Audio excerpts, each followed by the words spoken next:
Bom dia a todos. Agradeço novamente a presença de vocês em mais uma reunião dessas que são reuniões que... Onde eu tenho que ficar, né? Eu vi você me seguindo e eu fiquei, meu Deus, será que eu estou no local certo? Então, nessas reuniões que são promovidas pelo Grant Office e pela PRP, para que a gente consiga dar algumas orientações para vocês sobre como os escritórios podem atuar.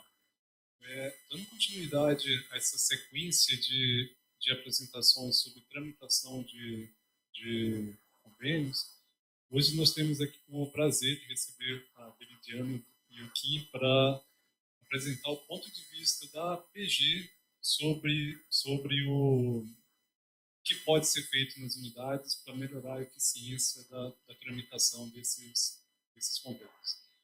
Então, após a apresentação deles, a gente pode iniciar a discussão e, de praxe, depois a gente discute outros temas aqui entre nós. Obrigado, agradeço novamente.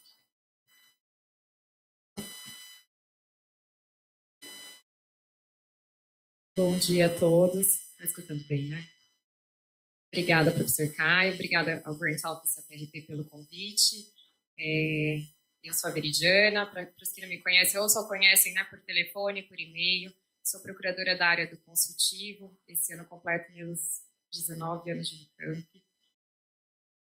E o Kim está aqui com a gente também. O Kim é nosso procurador, que também atua na área de convênio, junto comigo, né? Somos nós dois hoje, nossa equipe. Esperamos mais um em breve.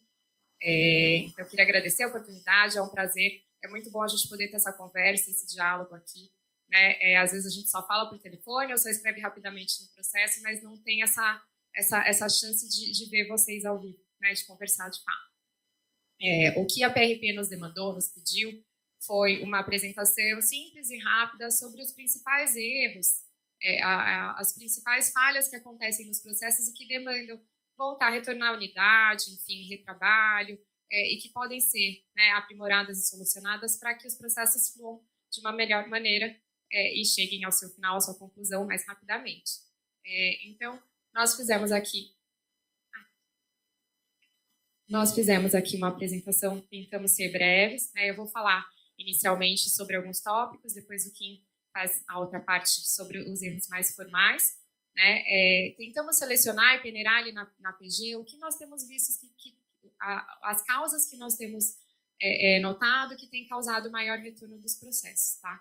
Algumas delas vocês vão ver que não necessariamente a gente aponta em todos os pareceres, muitas vezes a gente deduz, a gente acaba, enfim, entendendo que naquele contexto, aquela formalidade ou aquele conteúdo foi suprido, mas não foi, né? Para a gente também não ficar, enfim, impactando e sempre retornando tudo. Mas eu trouxe também alguns pontos que eu acho importante a gente começar a aprimorar, né? E deixar o processo mais completo mesmo.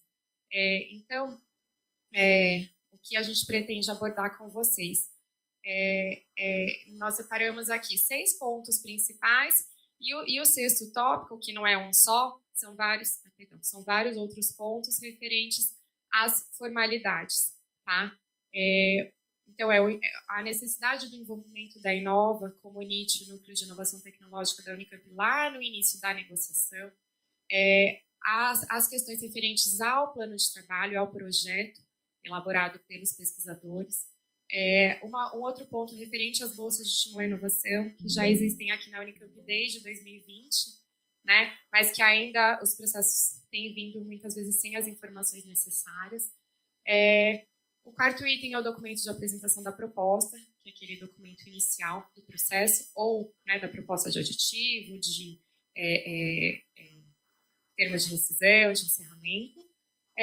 O parecer quanto ao mérito e interesse institucional, que é um documento muito importante também no processo, e aí os demais erros de forma, que são erros simples, mas que acabam impactando ou no próprio momento, ou depois no futuro. Tá? Então, o primeiro ponto que eu vou colocar para vocês, antes de tudo, eu vou só abrir um parênteses, porque eu sei que alguns desses documentos e algumas das colocações não vão dizer respeito diretamente ao trabalho de vocês, mas ao trabalho do pesquisador, do executor, do docente.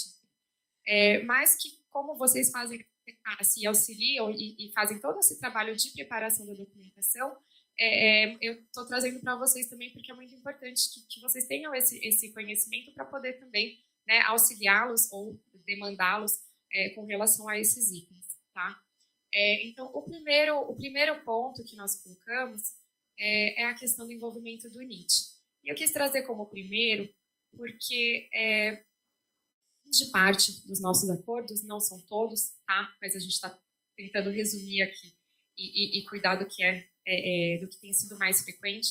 Então, a grande parte dos nossos acordos, convênios, contratos, está submetida ao marco legal da ciência, tecnologia e inovação. A gente tem que observar a legislação que rege a inovação no Brasil, né?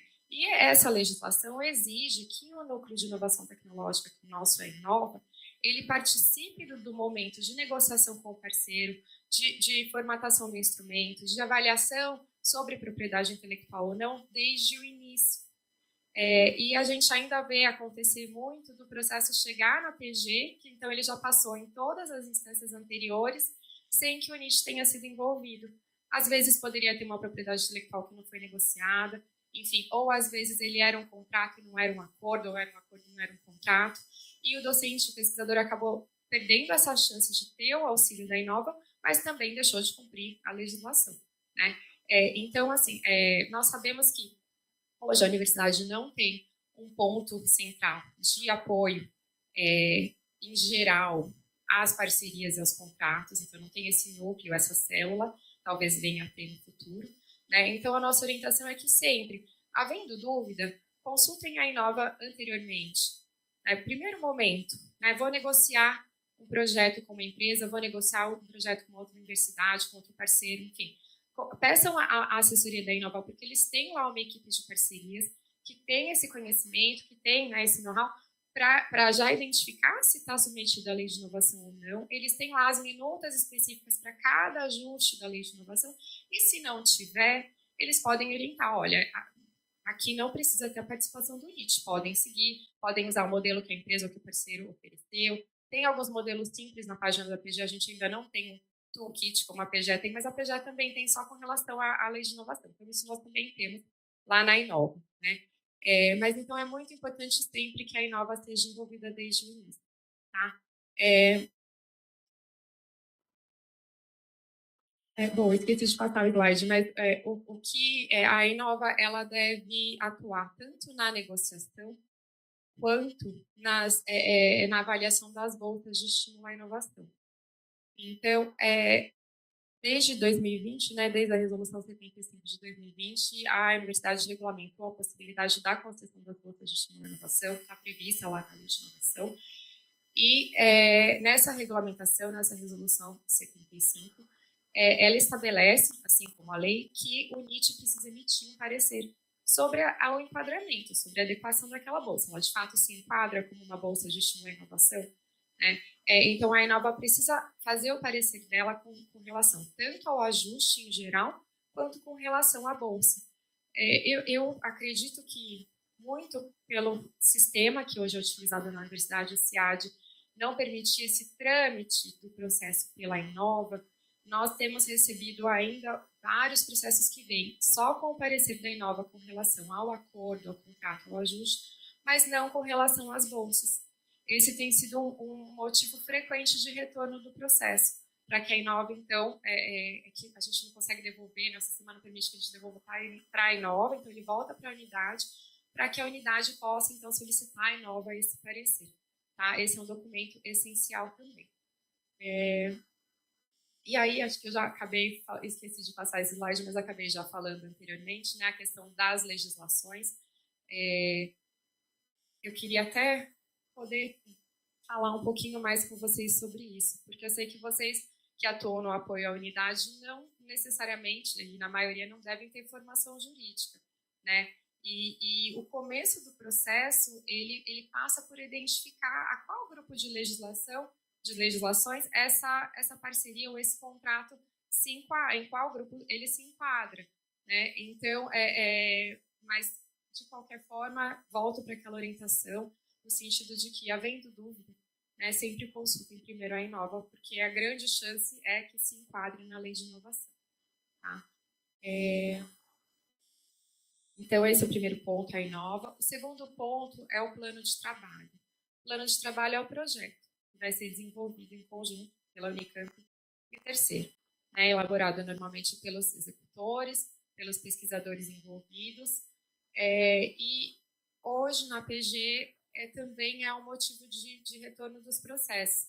Vejam que não é nenhuma questão jurídica. Né? Não estou dizendo sobre descumprimento de legislação ou sobre alguma inadequação, mas é um documento essencial que, pela legislação, deve estar anexado ao instrumento de acordo, de convênio, mas que acontece ou dele vir anexado, mas estar muito simples e não refletir o que de fato vai ser executado, estar incompleto, ou às vezes até de não vir anexado, o que hoje já é raro. Tá? É bem raro a gente receber processos sem plano de trabalho. Né? Mas nós ainda recebemos processos com planos de trabalho muito simplificados, que às vezes deixam de indicar as atividades que vão ser desenvolvidas por cada integrante. Então, às vezes, vem um quadro só. Eu consigo identificar o que a Unicamp vai fazer, o que o parceiro vai fazer, quem é responsável por cada atribuição. Né? O cronograma de execução dessas atividades no tempo. Às vezes, falta também a indicação da equipe, que é essencial para a universidade saber quais são os docentes, os pesquisadores, os alunos que vão atuar naquela parceria. O plano de aplicação dos recursos, que é um documento extremamente importante. Se envolver repasse de recursos, a gente tem que saber de antemão onde esses recursos devem ser aplicados, né? E aí cabe, vocês podem solicitar auxílio à FUNCAMP, se o acordo convênio contrato for ser gerido pela FUNCAMP, ou a DGA, se não for de interveniência da fundação, mas é muito importante que ele venha detalhado em rubricas, e que se houver pagamento de pessoal, por exemplo, que já venha detalhando quem são as pessoas, os docentes, pesquisadores e alunos que vão ser beneficiários daqueles pagamentos, que tipo de pagamento vou fazer, se é bolsa, que tipo de bolsa, se é da Bolsa de Estímulo e Inovação, se são as bolsas da resolução 23, né? 23 de 2008, que são as bolsas de ensino, pesquisa e extensão, se é a complementação salarial, né? Os valores, a periodicidade, isso tudo tem que estar transparente no processo, para que depois, ao final, no momento de prestação de contas, possa ser verificado se de fato aqueles recursos foram aplicados de maneira devida. Né? Às vezes, não é possível identificar desde o início o beneficiário.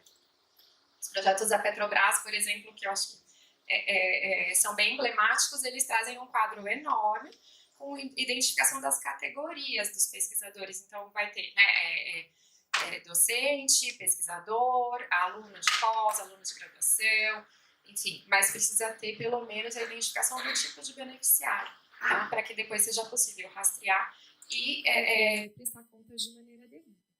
Deixa eu ver se eu esqueci alguma coisa. Acho que não. Mas, então, o plano de trabalho completo é um documento que ajuda muito na análise. Ele deve refletir exatamente para quem vê, para quem não participou da negociação, para quem não, às vezes não é nem da universidade, é para um órgão de controle. Quando ele olha o nosso processo, ele sabe o que vai ser executado, do começo ao fim. Né? É isso que é importante. Muitas vezes a gente sente falta, a gente não consegue nem entender o que vai ser feito. Né? Então, é muito importante que ele esteja bem detalhado. Então, aqui, repetindo, né? Depois eu deixo os slides para vocês, porque até algumas letrinhas ficaram pequenas, mas eu quis deixar as informações para que depois possam ser também, né, consultadas se vocês precisarem. Então, Então, as atividades e as equipes, os objetivos. Os objetivos, as metas e os indicadores também são itens importantes, tá? Há algum tempo atrás, isso não era tão exigido. Mas hoje, com a evolução da legislação, principalmente do Marco Legal da Ciência, Tecnologia e Inovação, com o aprimoramento dos órgãos de controle, no momento da prestação de contas, isso vem sendo bem avaliado. Né? Então, qual era o objetivo, finalidade? Quais eram as metas previstas, ou as finalidades que se pretendiam atingir? Com base no que eu vou avaliar se isso de fato aconteceu ou não, se eu consegui atingir o resultado ou não.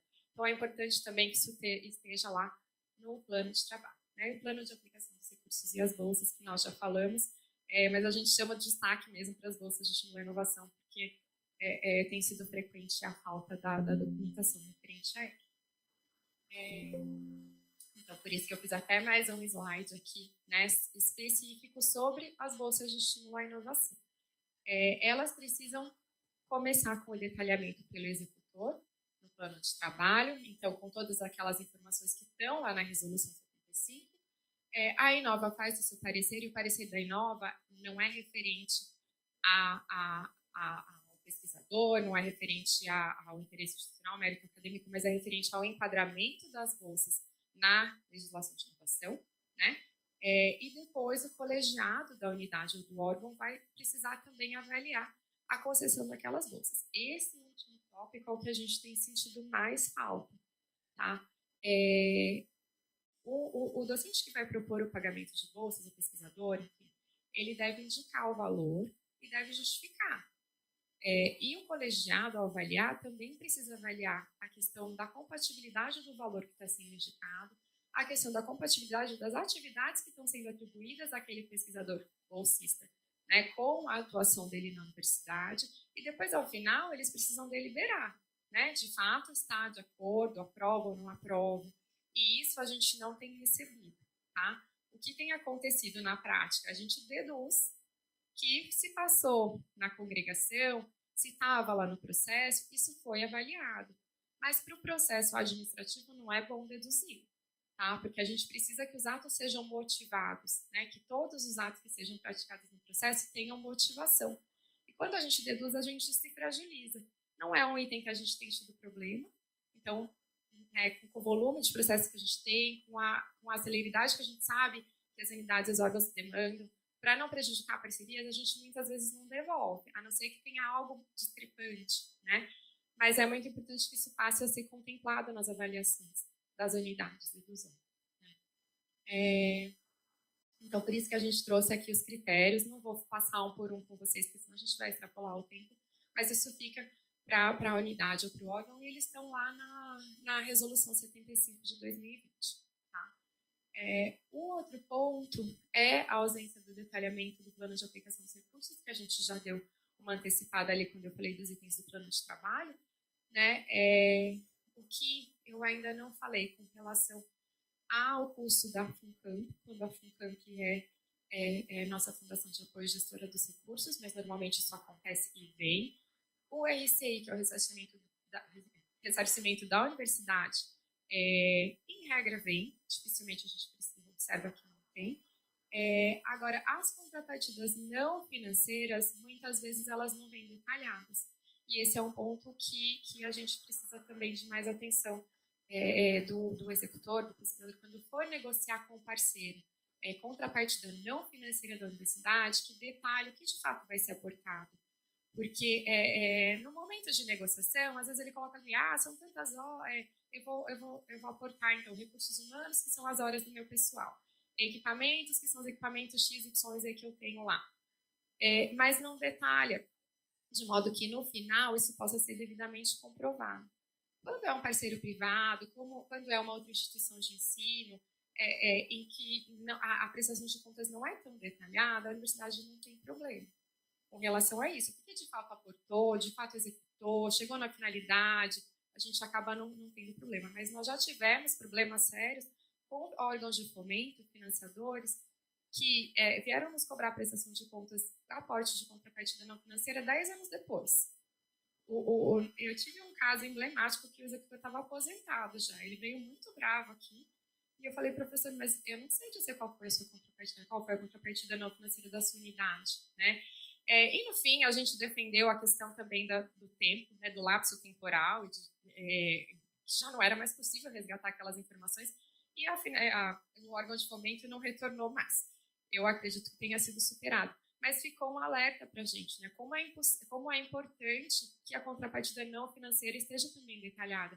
Porque o que veio para a Procuradoria de Demanda do financiador, se vocês não demonstrarem que a contrapartida não financeira foi de fato aportada, então eu quero que vocês aportem recursos financeiros corrigidos, 10 anos depois. Né? Então, assim, às vezes parece, mas é chato ter que ficar detalhando, mas a gente está, né, vislumbrando uma prestação de contas adequada, né, e a proteção da universidade e do pesquisador ao final. Então, Com relação ao plano de trabalho, acho que foram os principais pontos, tá? Um outro ponto, e penúltimo, que nós temos sentido muito, e ele ficou mais evidente quando o processo deixou de ser físico. Até 2019, nós recebíamos aquele processinho de capa azul, e todo o processo de capa azul tinha um ato de abertura, e nesse ato de abertura se dizia: esse processo está sendo aberto para essa finalidade específica. Então, para a tramitação dessa proposta de celebração de um convênio, de um acordo, de um contrato.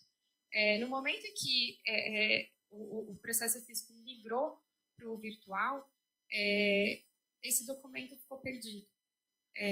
Então, nós começamos, e até hoje, grande parte dos processos que chegam à Procuradoria já foram iniciados e documentados sem um documento inicial, sem que a segunda folha, tirando a capa, indique sobre o que é aquele processo.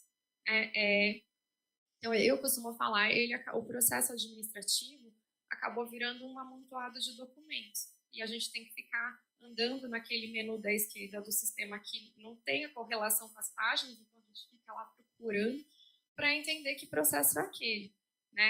Também a gente vem trabalhando com dedução, e acredito que vocês, enfim, todos façam assim, mas existe uma maneira da gente melhorar isso mesmo com o sistema atual, que no momento que o processo for ser aberto na unidade ou no órgão, vocês tenham sempre a cautela de pedir para o docente executor, e preferencialmente para os 2 ou 3, para o executor principal, para os substitutos, que elaborem um documento apresentando essa proposta à universidade, a proposta de celebração da parceria ou do contrato de prestação de serviço.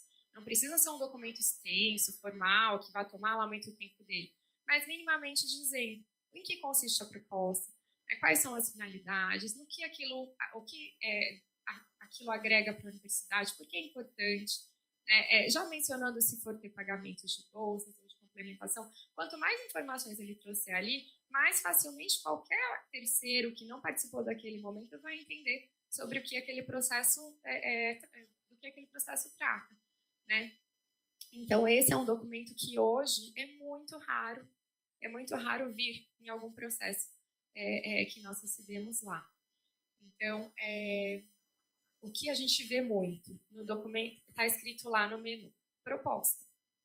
Mas o que tem lá? Tem a minuta, ou tem o plano de trabalho, ou tem a proposta que o pesquisador apresentou lá para o terceiro, mas não é a proposta dele para a universidade. Então, assim, é importante que esse documento seja compreendido como o início do processo administrativo aqui, como a apresentação da proposta do docente ou do pesquisador para a universidade, e relatando minimamente o que, de fato, ele está propondo. E esse documento, ele também é necessário para quando for ocorrer a proposta de um termo aditivo, de um termo de decisão, de um termo de encerramento, porque isso, quando ele faz o link dos documentos no processo, Então, a gente também sente falta quando a gente recebe um termo aditivo para análise. Dificilmente ele vem com um documento de apresentação do executor. Olha, identificamos no decorrer dessa pesquisa que precisamos de mais recursos, ou foi necessária a prorrogação do prazo, e por isso estou apresentando aqui um termo aditivo. Normalmente vem lá a minuta do termo aditivo, vem às vezes um plano de trabalho, se ele for alterado ou não, e a gente também deduz que se espera da Procuradoria a análise daquele documento, mas não tem o documento de apresentação formal.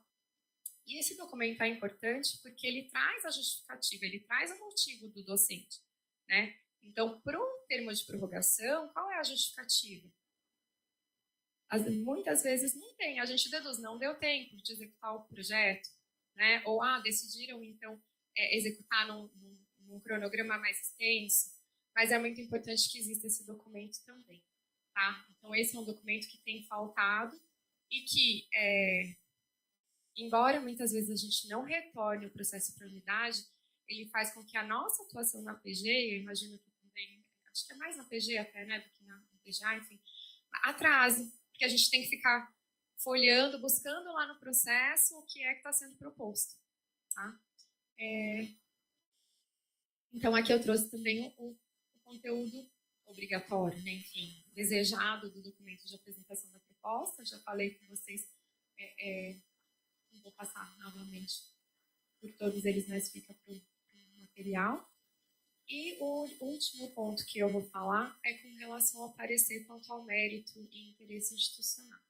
Não sei se eu estou falando muito rápido, mas eu estou tentando cumprir o prazo. Qualquer coisa vocês me interrompam, por favor.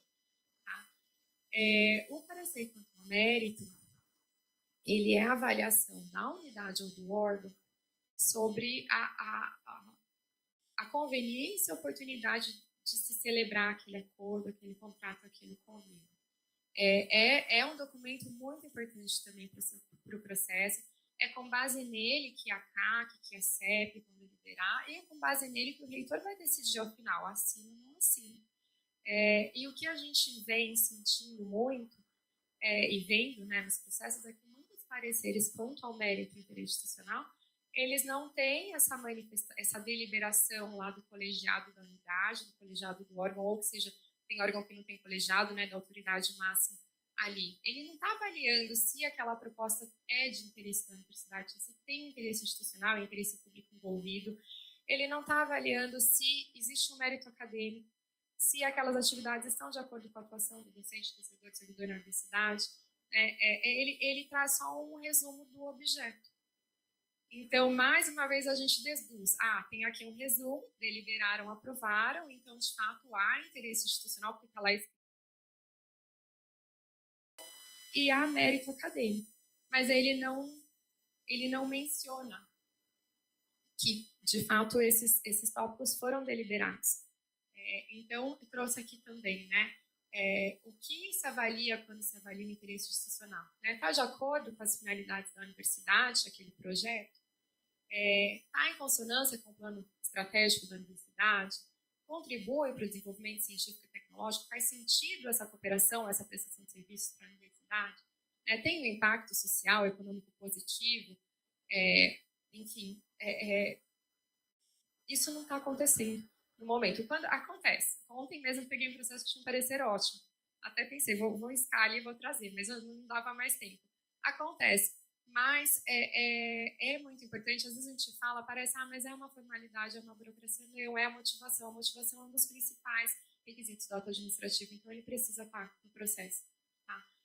O mérito acadêmico também, não vou passar aqui por todos os pontos. E a questão da participação dos docentes e dos servidores, né? Está de acordo com a função que ele exerce? Isso prejudica as atividades dele em algum momento aqui na unidade, no órgão?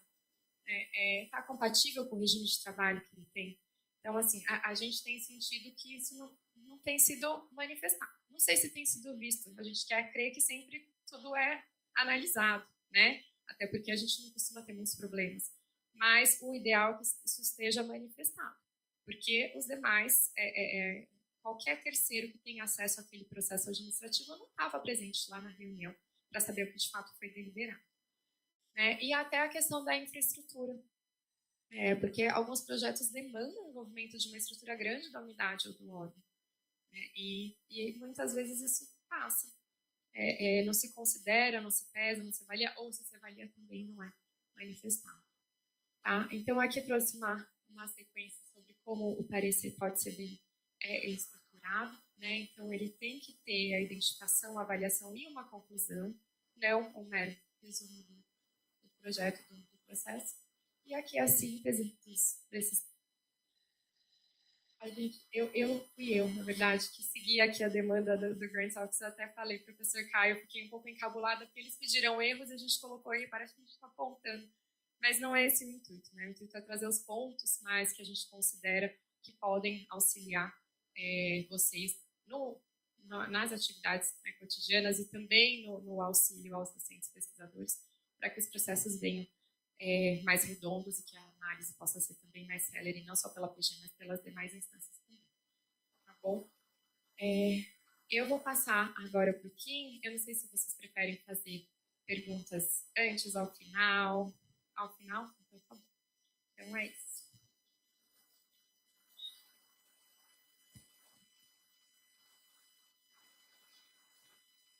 Bom dia a todos. É a minha primeira apresentação da vida, então vocês não descontam aí eventuais erros, tá? Bom, vou começar lendo, né, porque é a primeira apresentação. erros de forma, vícios sanáveis, mas que prejudicam a compreensão do processo. Ó, erro de forma é quando dá para analisar, dá para ver o que vai ser feito, mas está estranho, está esquisito, e aí a gente vai ter que presumir o que vai ser analisado, o que vai ser feito. É mais uma presunção, é mais uma dedução que a gente tem que fazer, que acaba enfraquecendo o processo como um todo. Né? No campo, né, na hora que vai instaurar o processo preenchimento correto do campo de assunto. Denominação equivocada dos documentos do CIAD. Bom, gente, todo mundo deve saber, né, mas é sempre bom reforçar que minuta é quando o documento não está assinado ainda. Termo é quando já está assinado. Cadastra como termo algo que é minuta, cadastra como minuta algo que é termo. Um dia todo o processo tudo era minuta, mas se clicava lá já estava assinado. Então, isso dificulta na hora de analisar, de avaliar.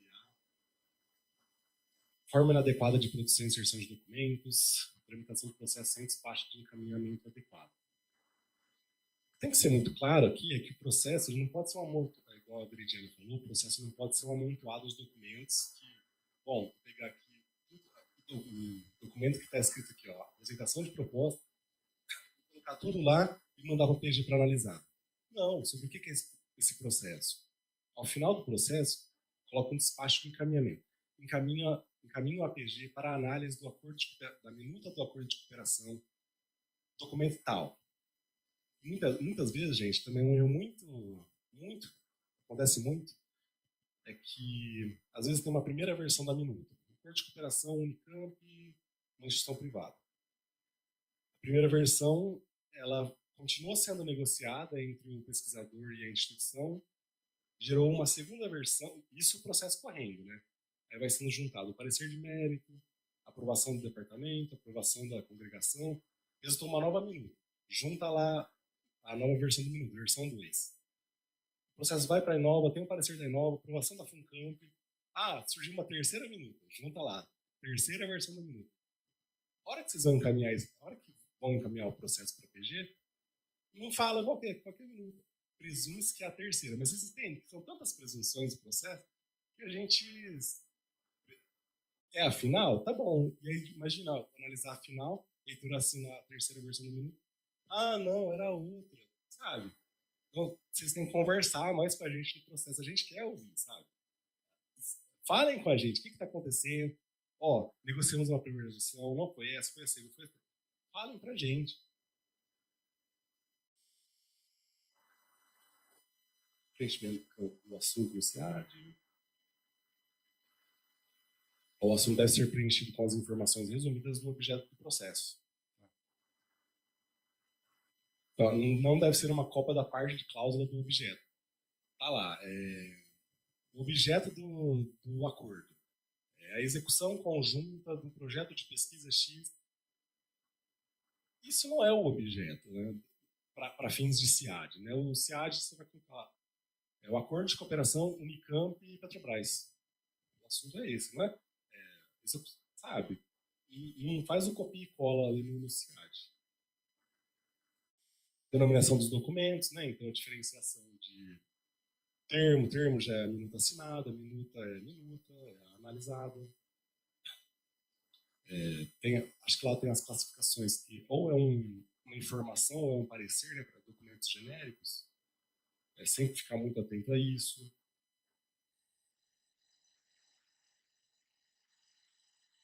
Justamente isso, exemplo prático. Utilizar a informação para uma minuta de convênio pode fazer com que a autoridade competente assine o documento errado, causando necessidade de aditamento ou prejuízos ao projeto ou à universidade. Forma de produção dos documentos. Tipos de documentos. Eles podem ser natos digitais, eles criados no meio eletrônico, ou digitalizados. Isso é muito legal também.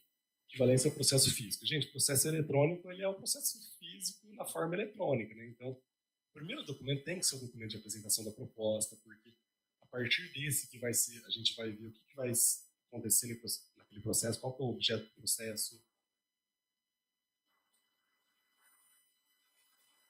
Data e assinaturas obrigatórias. Gente, tanto de documento de apresentação da proposta sem assinatura que tem, assim, olha ó, que caso interessante. Ó. documento de apresentação da proposta não está assinado, o parecer de mérito está assinado, claro, tem vários documentos assinados, mas assim, o documento que o principal pesquisador deveria se manifestar, ele não se manifesta, ele não assina formalmente. Então, assim, dá até para presumir, assim, uma hipótese muito que o pesquisador sabe do que está acontecendo, ele sabe que ele vai... Porque, assim, não teve manifestação formal dele, nenhuma. Então a gente fica assim, não, será que ele sabe mesmo que ele está envolvido nesse projeto? Sabe, né? A gente sabe que sim, mas uma análise para um terceiro, ele vai falar, nossa, que estranho. Tá tudo muito estranho, sabe? Às vezes o executor não assina o acordo também. Esse parte de caminhamento é assim. A PG para o quê? Para quê, gente? Para análise da minuta tal, minuta... Qual que é a versão da minuta, qual que é o... Às vezes tem mais de um documento. Explica pra gente, ó. O acordo tem essa carta de confidencialidade, que é um documento à parte, então estou mandando para a PG para analisar a minuta do acordo e essa carta também, que também deve ser assinada pelo reitor.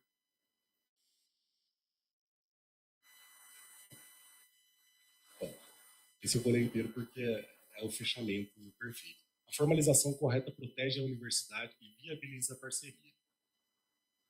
Cumprimento dos requisitos formais não é burocracia. É a garantia de que os instrumentos jurídicos firmados pela Unicamp sejam válidos, seguros e alinhados ao interesse público. Início da negociação, lembrar sempre da Inova. Aplicação dos recursos, VGA ou FUNCAM. Questões jurídicas, Procuradoria-Geral. A deliberação Consul A16/2022 é o que rege a tramitação dos convênios da universidade. Então ela vai estar lá ali o básico do passo a passo a ser feito na tramitação do processo. Gente, obrigado pela atenção.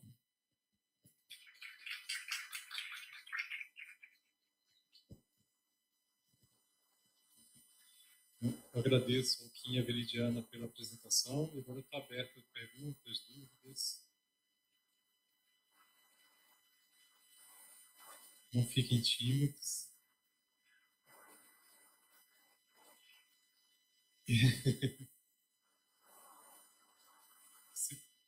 Pessoal, causar um estranhamento. Não tem dúvidas a pedir.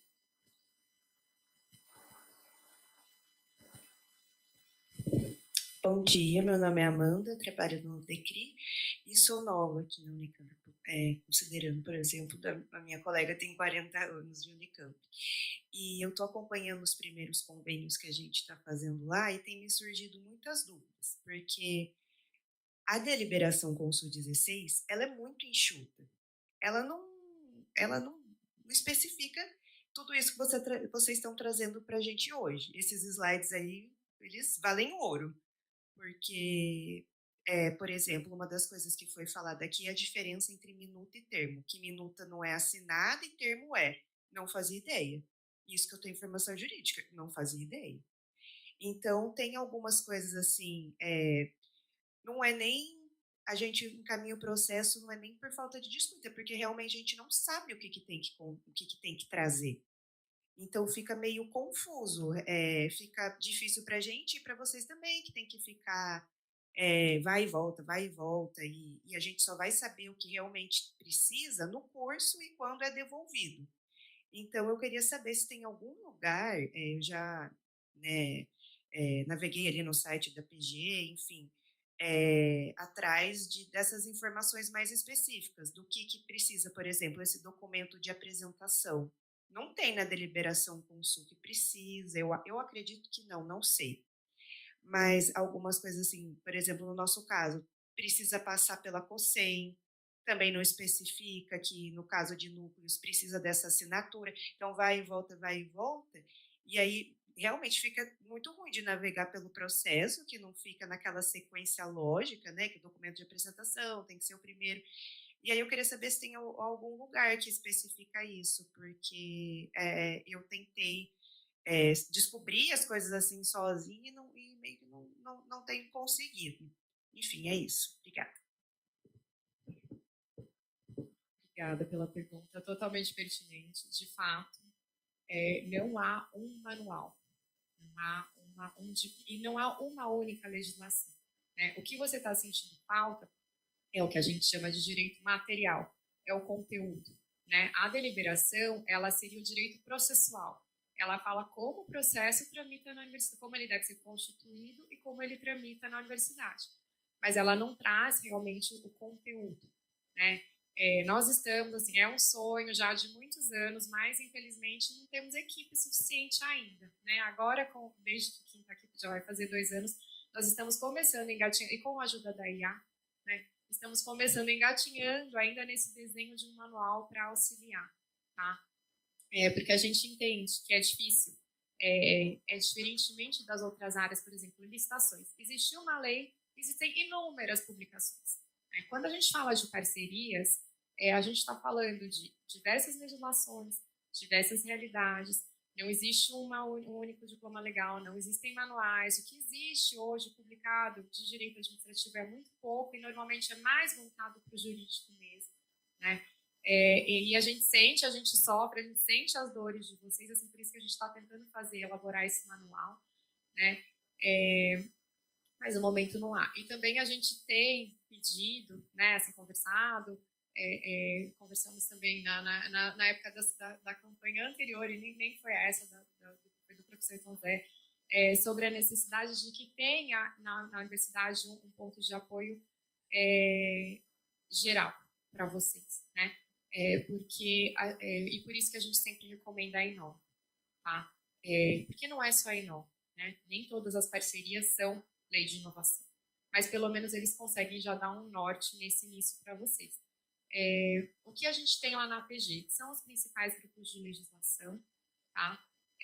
A gente tem uma apresentação, eu não sei, do outro Grant Office, da gestão, do Grant Office da gestão anterior. A gente fez uma apresentação em 23. Eu tenho esse arquivo, a gente pode compartilhar, posso até dar uma revisada, uma atualizada, que ele é mais completo do que esse. Ele vai trazer uns conceitos de administração pública mesmo, da organização da universidade, das principais normas. Ele tem um pouco mais de conteúdo disso que você está sentindo falta, tá?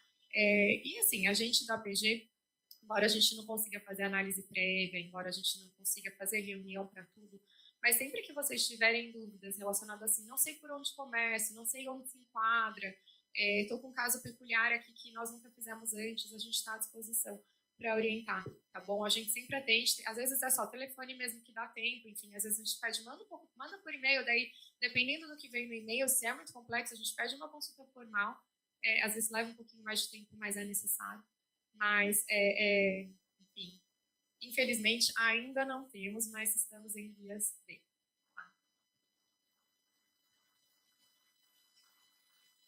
Obrigado. Eu acredito que a gravação dessa reunião esteja na página do Grant Office. Então, se você quiser revisitar todas essas reuniões, todas essas reuniões ficam com o link disponível no site do Grant Office. Então, vocês podem acessar quando quiser. Mais alguma dúvida?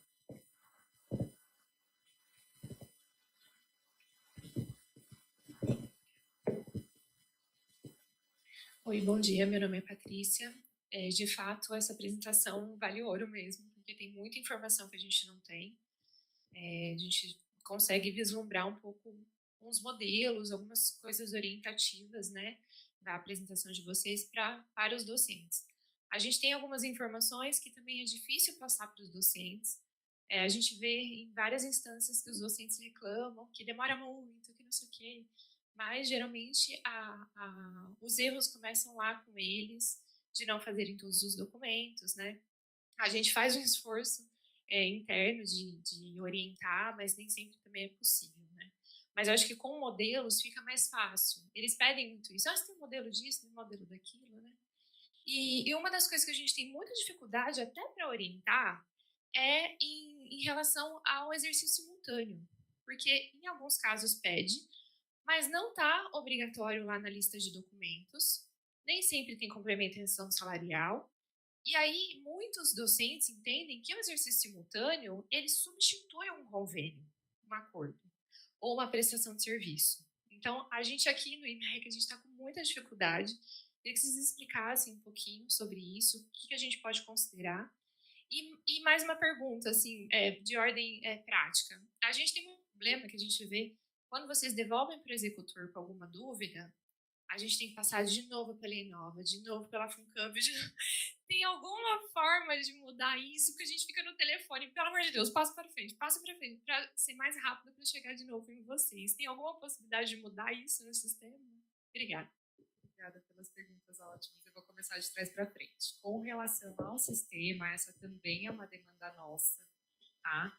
Nós estávamos conversando aqui no início, a DETIC está trabalhando junto com a Secretaria, quem está encabeçando esse projeto de construção de um novo sistema, exatamente para eliminar esses problemas que ocorrem hoje no SEAD. Mas no momento não existe. Nós também passamos por isso.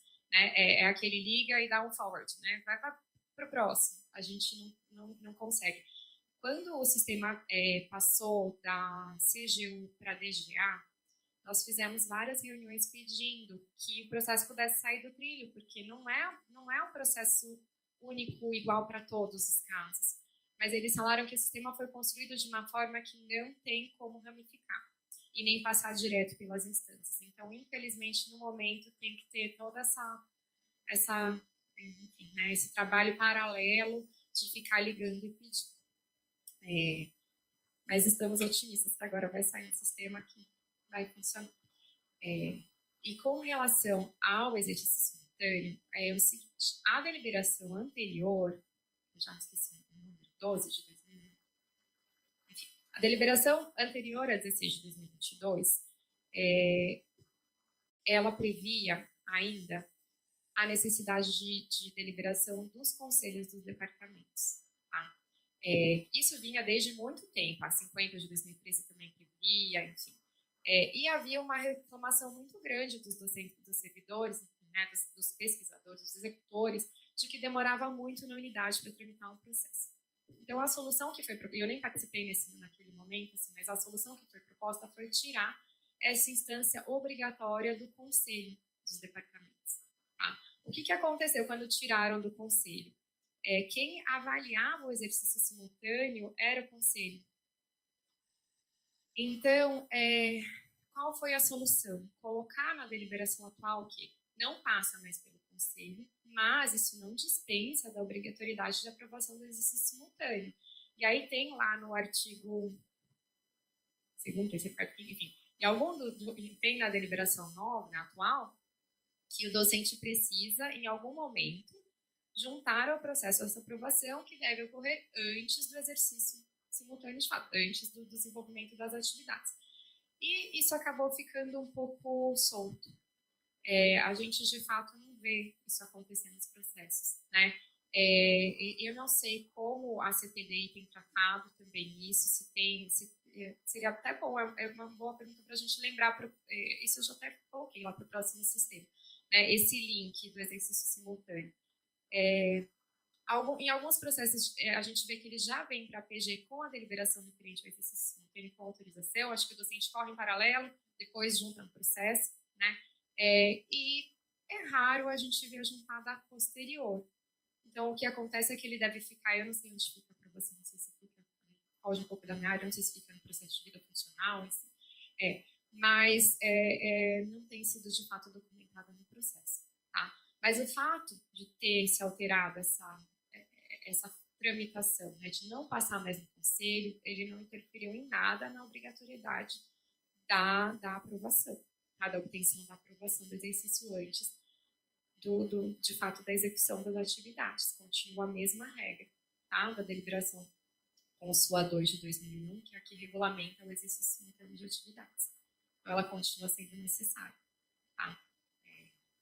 Acho que é isso. Mais alguma dúvida? Comentário?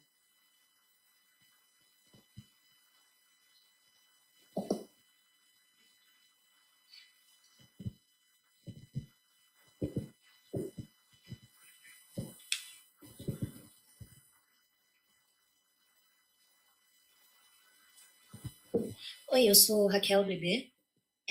Algumas questões práticas mesmo. Por exemplo, vocês pedem para a gente juntar um despacho PDF assinadinho, bonitinho. Mas o sistema ele tem um campo de despacho que a gente pode escrever APG para análise, nananana. Então, assim, eu faço os dois.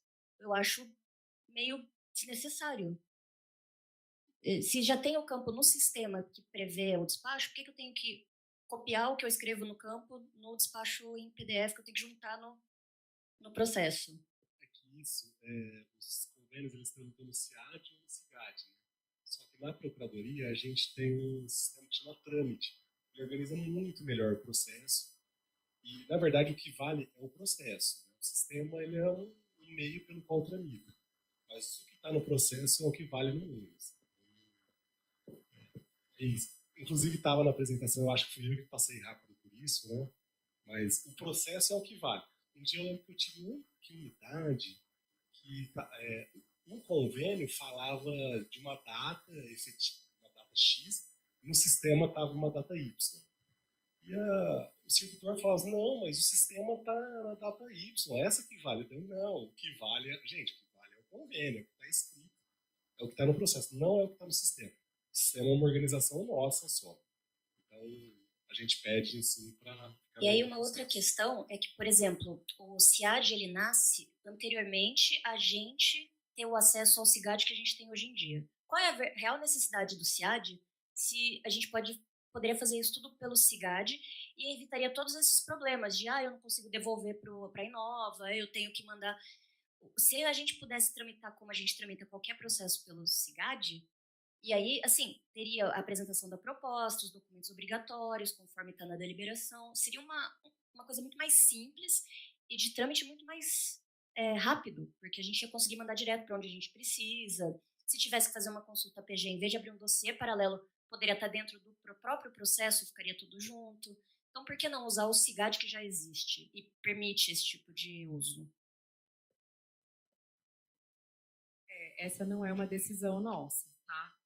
O CIAD foi desenvolvido, chegou para utilização em 2019, eu não sei quanto tempo ele levou para ser desenvolvido, mas foi naquela gestão. E foi uma decisão da administração implementar esse sistema para a tramitação dos convênios. Tá? Eu não sei por qual motivo não pensar, a solução proposta não foi, aliás, eu sei, porque naquela época não tinha processo nenhum virtual. Então, assim, era tudo papel, era tudo físico, né? Então, o CIAD foi o primeiro sistema virtual da universidade. Depois, com a pandemia, que eles transformaram também o CIGAD em virtual. Tá? Em alguns momentos de discussões sobre os problemas encontrados com o CIAD, nós chegamos a pedir, não é possível a gente voltar ao CIAD, né? Não é possível a gente voltar para o CIGAD, mas aí sempre vinha assim, mas agora já está todo mundo acostumado com o CIAD, mas o CIAD ele ajuda porque ele já mostra o próximo passo. O que tem dois pontos, porque ele mostra o próximo passo, mas às vezes ele estimula um equívoco, porque a pessoa não pensa o que de fato ela quer fazer, ele já está indicando aquele caminho. Né? Como ele não é perfeito, muitas vezes ele mostra o passo errado.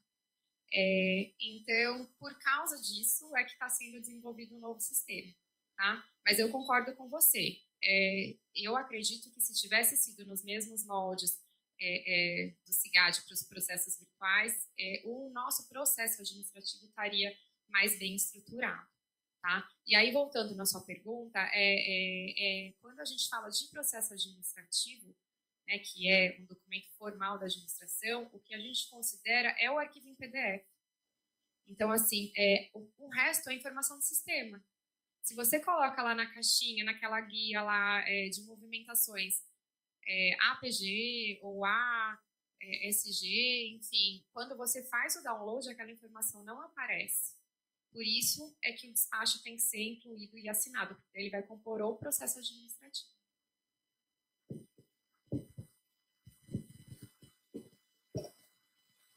O meu você já respondeu a parte dele aqui agora, com essa questão de vocês estão fazendo um novo sistema para isso, né?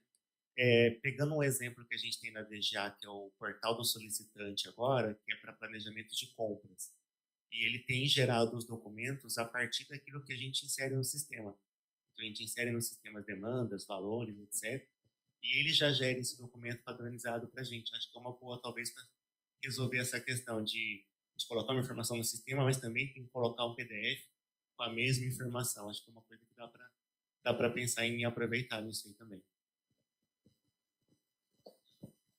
Isso tinha sido uma demanda também, quando a gente fez reuniões com a DGA, parte de sistema, se a gente não podia pedir que o sistema gerasse os documentos conforme as informações colocadas, mas não foi possível. O único documento que ele gera é o formulário de indicação do executor, né? E aí, voltando aqui na pergunta, eu esqueci no DEC, da Amanda, os modelos de documentos. A gente tem, sim, a gente até tem alguns rascunhados para o documento de apresentação da proposta, para o parecer quanto ao mérito, e eu acredito que com o novo sistema, e agora graças a Deus com a IA, que ajuda muito, a gente conseguir implementar esses modelos para orientar melhor. Só para complementar, eu perguntei uma vez essa questão do CIAD e do CIGAD para uma pessoa da FUNCAMP, eu não sei quem foi. E a pessoa me disse que a FUNCAMP e a Inova não têm acesso ao CIGAD, eles não podem tramitar. Então, era um dos motivos de continuar pelo CIAD para que eles pudessem colocar documento lá e depois saísse no CIGAD. Eu não sei por que exatamente, mas era uma justificativa.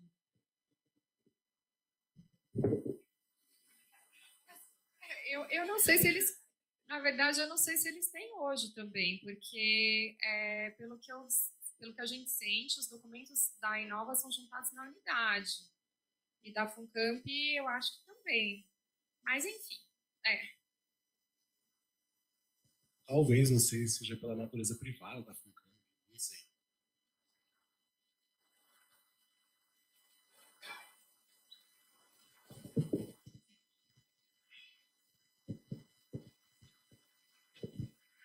Oi, gente. Nossa, falei alto. Bom, sobre a questão do CIAD, tá? Porque, bom, eu não estava lá, não participei. Quando eu descobri ele, achei fantástico. Porque eu já fui atender da editora da Unicamp. Aí você abre um processo e depois de aberta aquela página que você fala que a gente não coloca mais, e fala, o que eu faço com isso agora? Para dar um exemplo prático, essa semana nós recebemos no GO um pedido de um docente. Será que você consegue a assinatura do reitor nesse documentinho? Era um documento de uma página, mas ele era um anexo de um documento de 50 páginas, que envolvia Inova, propriedade intelectual, um monte de coisa. Quer dizer, as pessoas ainda, fora do nosso meio, não entendem que tem que passar pela Inova, pela PG, por não sei quem. Vocês mostraram hoje aí a quantidade de legislação envolvida nos processos da universidade. Então, a razão de ser de um sistema como o CIAD é esse que você falou. Eu cliquei, ele vai para a próxima etapa. Tá? E isso não acontece no CIGAD. No CIGAD acontecia o contrário. Aquilo que quem já mexeu com o processo viu aqui. Aqui, por engano, enviará pontinhos. Tá? É aquele coisa que a pessoa vai, digita o código errado ou simplesmente ela não sabe. Eu falo assim, eu mandei para lá para ver se ele sabe para onde vai, porque eu não sei. Eu não descobri. Então, essa é a razão de ser. O novo sistema, não sei também, não estou trabalhando nele, talvez melhore. A minha sugestão para essas questões que você citou do vai e tem que voltar direto para a PG é usar o despacho, esse que você falou. Em vez de só colocar, acrescenta o documento, despacha, remeter diretamente à PG conforme pedido em folha tal. Aí parte o GO, Inova, onde for passando, fala, tá lá, remeter diretamente à PG. Vai para frente, vai para frente, vai para frente até chegar na PG. É uma saída, tá? Não é a solução, mas talvez ajude, tá? Obrigado.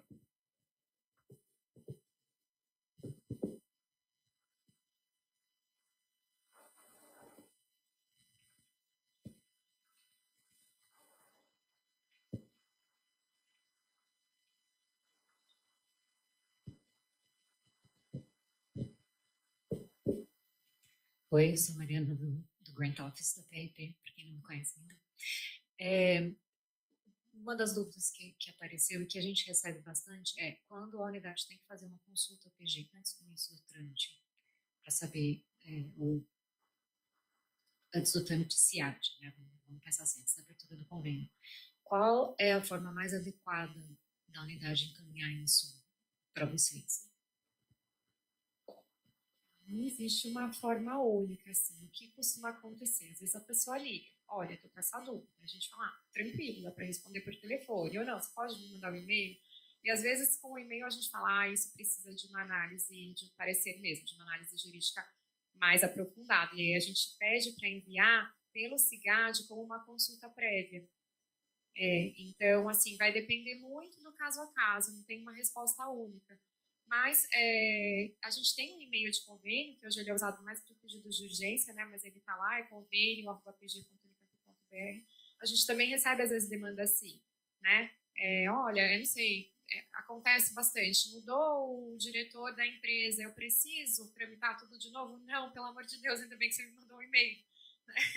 Então, assim, vai depender muito do caso a caso mesmo. Existem situações bem complexas, às vezes, parcerias diferentes, que fogem do corriqueiro e que, às vezes, a gente já combina antes. Olha, vamos conversar desde o início, a PG vai assessorar na elaboração da minuta. É uma coisa que está fugindo totalmente, né? Mas, na maioria das vezes, ligando, né? Ou mandando um e-mail, a gente consegue identificar e orientar melhor, assim, ou já de pronto, ou de uma consulta formal. E eu tenho uma segunda pergunta, desculpa. A gente lá no GO, a gente lida bastante com os acordos da FINEP, que tem as minutas padrão, e que assim não tem negociação, não tem nada. É aquilo ali que vai ter que ser assinado, e a FINEP, quando aprova, ela dá um mês, se a gente der sorte, para conseguir tramitar tudo, e é sempre uma correria. Existe alguma possibilidade dessas minutas padrão terem algum tipo de trâmite mais simples? Minha opinião, sim. Nós estamos também trabalhando em paralelo com esse sistema que ainda vai ser desenvolvido na atualização da deliberação. A identificação de novos casos para esse fast track, que esse artigo 7º foi a primeira vez, né, em que a gente previu fluxos mais rápidos, e agora nós estamos identificando, sim, algumas situações em que é possível incluir. Os da FINEP ainda não estão pela questão da pesquisa, né? A gente ainda entende importante, não a PG, mas assim, é importante que a CEP avalie aquele mérito, né, ou o interesse e o mérito do projeto, não da minuta. Mas a gente pode pensar assim, em facilitar, por exemplo, se tem uma minuta padrão, já informar que foi utilizada a minuta padrão. A gente já sabe o que a gente vai analisar, né? Isso facilita no momento da análise. E mais futuramente a gente está começando com pareceres referenciais, tá? A área de licitações já usa pareceres referenciais, na área de convênios a gente está começando, então a gente está começando a elaborar para as procurações da ENA, começando do mais simples. Em algum momento a gente chega nesse tipo de projeto, né? Mas é que eu estava falando com o professor Caio, a gente precisa ter maturidade, a gente precisa ver vários processos perfeitos assim, né? Bem instruídos e corretamente tramitados e formalizados, para a gente poder pensar no parecer referencial, porque enquanto a gente ainda tem que dar orientação, retornar, pedir complementação, a gente não tem maturidade para usar o risco de se usar o parecer e depois, ao final, se formalizar algo que não está adequado, é grande, né? Mas, sim, isso está no radar, assim, fazer pareceres referenciais e também usar mais o fast track e até descentralizar mais, né?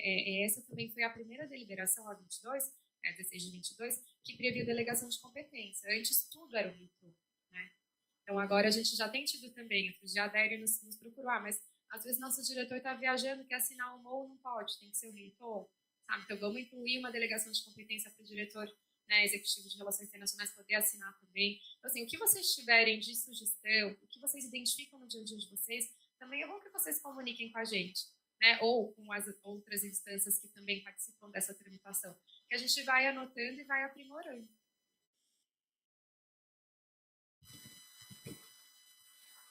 Mais alguma dúvida? Eu agradeço novamente. O Brasil foi muito útil para a gente. Então, obrigado.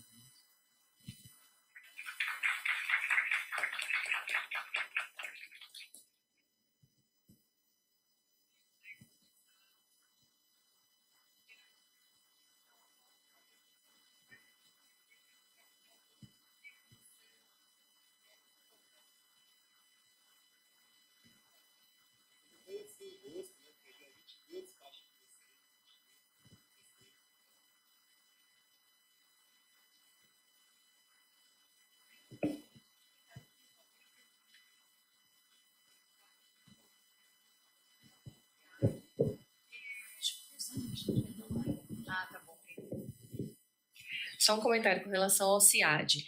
Teve uma situação que o processo estava na CAC e precisava voltar para a gente, para juntar uma documentação. E eles conseguiram devolver de uma forma que eu voltei só para eles, não precisou tramitar novamente. Eu não sei se nessa devolução tem alguma opção de escolher tramitar do início ou devolver direto. Não sei se tem essa opção. Eu nunca precisei devolver, então eu não sei se existe essa opção no CIAD, mas eu sei que teve uma situação que eu consegui devolver sem precisar ficar ligando para todas as outras instâncias. Depois nunca mais eu vi isso acontecer. Eu sei que tem em alguns pontos. E tem uma forma também. Como a gente não usa, eu não vou saber dizer exatamente, mas eu sei que a CAC consegue devolver e voltar. Eu não sei a PG se quando devolve o executor consegue retornar também. Eu acho que não, a Raquel está falando que não. Mas eu acho que é isso. Existem alguns pontos que permitem, mas eles não são para todos. Então, fica difícil mesmo. Por enquanto, a gente vai na... Tem que ligar. Devido ao avanço da hora, a gente vai transferir a discussão que seria feita agora em relação a um dos tópicos da pesquisa que vocês responderam, a gente vai deixar para ser discutida na próxima reunião. Então, eu agradeço a presença de vocês aqui, presencial e virtualmente nesse encontro. Obrigado.